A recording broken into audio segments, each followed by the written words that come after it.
எல்லாருக்கும் வணக்கம். Cheese kitchen click பண்ணதுக்கு ரொம்ப நன்றி. இன்றைக்கி வந்து ஒரு டிஃப்ரெண்ட்டான ஒரு பிரேக்ஃபாஸ்ட் ரெசிபி தான் பார்க்க போகிறோம். வெஜிடபிள்ஸ்லாம் போட்டு காலையில் சுலபமாக செய்யக்கூடிய ஒரு பிரேக்ஃபாஸ்ட் ரெசிபி இது. இதை எப்படி செய்கிறதுன்னு பார்க்குறதுக்கு முன்னாடி மறக்காமல் சீஸ் கிச்சனுக்கு சப்ஸ்கிரைப் பண்ணுங்கள், லைக் பண்ணுங்கள், உங்கள் நண்பர்களுக்கும் இந்த ரெசிபியை ஷேர் பண்ணி விடுங்க. இப்போ வாங்க வீடியோக்குள்ளே போகலாம். முதல்ல வந்து பச்சரிசியை வந்து ஒரு 2 மணி நேரம் ஊற வச்சுக்கணும். இந்த ஒரு ஸ்டெப் மட்டும் நீங்கள் முன்னாடி பண்ணுற மாதிரி இருக்கும்.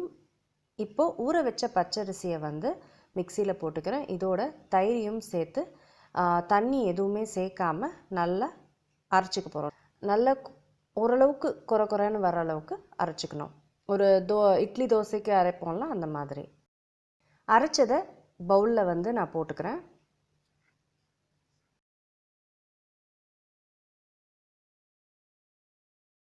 இதோட நறுக்கின வெங்காயம் சேர்த்துக்கிறேன். அதுக்கப்புறம் நறுக்கிற காய் சேர்த்துக்கிறேன். இதில் வந்து நான் கேப்சிகமும் கேரட்டும் சேர்த்துக்கிறேன். உங்களுக்கு விருப்பமான காய்கள் நீங்கள் சேர்த்துக்கலாம். அதுக்கப்புறம் கருவேப்பிலை சேர்த்துக்கிறேன், கொத்தமல்லி சேர்த்துக்கிறேன், சீரகம் சேர்த்துக்கிறேன், வேக வச்சு மசிச்ச உருளைக்கிழங்கு சேர்த்துக்கிறேன், சில்லி ஃப்ளேக்ஸ் சேர்த்துக்கிறேன். இதோட உப்பும் சேர்த்து இந்த பேட்டரை நல்லா கலக்கி விட்டுக்கோங்க. எல்லாமே நல்லா ஸ்மூத்தாக ஆகிற வரைக்கும் நல்லா கலக்கிக்கோங்க.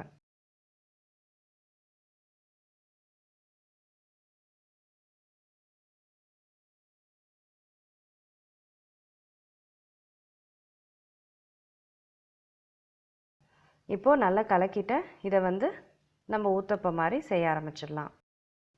கடாயில் நான் வந்து கடாய் எடுத்துருக்கேன். நீங்கள் தோசை பேனும் எடுத்துக்கலாம். இதில் எண்ணெய் போட்டு பேட்டரை வந்து சேர்த்து நல்லா ஸ்ப்ரெட் பண்ணிக்கிறேன். உங்களுக்கு வேணுங்கிற அளவுக்கு நீங்கள் ஸ்ப்ரெட் பண்ணிக்கலாம். இப்போ எண்ணெய் போட்டு இதை வந்து ஊத்தப்பம் மாதிரி குக் பண்ண போகிறோம். இப்போ இந்த சைடு நல்லா குக் ஆகிடுச்சு. இப்போ திருப்பி பார்க்கலாம். இதுவும் வந்து சூப்பராக குக் ஆகிருக்கு பாருங்கள். இப்போ இந்த சைட்லேயும் நல்லா குக் பண்ணிட்ட அப்புறம் பிரேக்ஃபாஸ்ட் முடிஞ்சிடுச்சு. அவ்வளோதாங்க, இந்த சூப்பரான பிரேக்ஃபாஸ்ட் முடிஞ்சிருச்சு. இதோடு நான் தக்காளி தொக்கும் தேங்காய் சட்னியும் வச்சுருக்கேன். நல்லா போடுறதுக்கே எவ்வளோ சாஃப்டாக வெஜிடபிள்ஸோடு எவ்வளோ சூப்பராக இருக்குது பாருங்கள். இதை கண்டிப்பாக நீங்கள் ட்ரை பண்ணி பாருங்கள். ரொம்ப சுவையாக இருக்கும். நான் உங்களை சீக்கிரமாக அடுத்த வீடியோவில் சந்திக்கிறேன். வணக்கம்.